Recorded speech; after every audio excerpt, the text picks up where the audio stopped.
রাজনীতি মানে কি একটি লড়াই? একদমই না।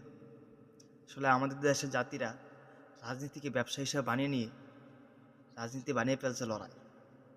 রাজনীতি হইল একটা জাতির ভবিষ্যৎ, একটা দেশের সুন্দর কাঠামো গড়ার জন্য, মৌলিক চাহিদা অধিকার পূরণের জন্য রাজনীতির পন্থা অবলম্বন করা। কিন্তু আমাদের দেশের রাজনীতির সিস্টেমটা নিয়ে গেছে নোংরামিতে, রাজনীতি নিয়ে গেছে স্বার্থতে। যার কারণে আমাদের দেশে রাজনীতি হয়ে গেছে একদম লড়াই।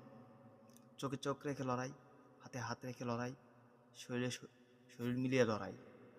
একদমই কিন্তু এটা ছিল না রাজনীতিতে। যদি রাজনীতিতে স্বার্থ না থাকে, স্বার্থের লড়াই না থাকে, তাহলে রাজনীতি সুন্দর। যদি রাজনীতি সঠিকভাবে হয়, একটা জাতির উন্নতি অটোমেটিক হয়ে যায়। যদি রাজনীতি কইরা কেউ রাজনীতিকে ব্যবসা হিসেবে না গ্রহণ করে, তাহলে দেশ জাতি এমনিতে উন্নত হয়ে যায়। ভালো চিকিৎসা, ভালো খাবার, খাদ্যতে ভেজাল নেই, মৌলিক চাহিদাগুলো অটোমেটিক জাতির সাধারণ মানুষ পেয়ে যায়। কিন্তু আমাদের দেশের সিস্টেমটা একদম আলাদা।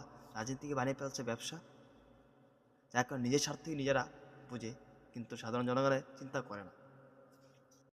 রাজনীতির মাঠে যখন স্বার্থের লড়াই চলে, তখন এদেশের শিক্ষা ব্যবস্থা, চিকিৎসা, খাদ্য ভেজাল সব কিছু সাধারণ মানুষের ভোগান্তিতে হয়। তাই রাজনীতিকে হিংসাত্মক ও স্বার্থভাবে না ঢুকিয়া, রাজনীতিকে ব্যবসা না বানিয়ে যদি রাজনীতি সুন্দরভাবে করা হয়, তাহলে দেশের উন্নতি হয়ে যায়। তাই যারা আছেন, সামনে ভোট নির্বাচন, কোনো দলের মার্কা দেইখা অন্ধভক্ত হইয়া ভোট টোট দিয়েন না। ভোট কেন্দ্র যাবেন, ভোট দিবেন, কিন্তু অন্ধভক্ত হইয়া ভোট দিবেন না, মার্কা দেখা ভোট দিবেন না। আপনার চোখে কোন ব্যক্তিটা সৎ, কোন ব্যক্তিটা অনেস্ট, কোন ব্যক্তি চাঁদাবাজি করবে না, সেই ব্যক্তিকে ভোট দিন। মনে রাখবেন, এই দেশটা সবার আগে আমাদের, এই দেশটা আমাদের। ভালো রাজনীতি করতে ভালো রাজনীতি করতে ভালো মানুষ হওয়া আগে দরকার। সবার আগে দেশ, তার আগেও এই আমাদের দেশ। কাজেই এবারকার সামনে নির্বাচনটা আপনি মার্কা দেখা না, ব্যক্তি দেখে ভোট দিয়েন। ভালো রাজনীতিবিদ হতে হলে ভালো মানুষ হতে হয় আগে।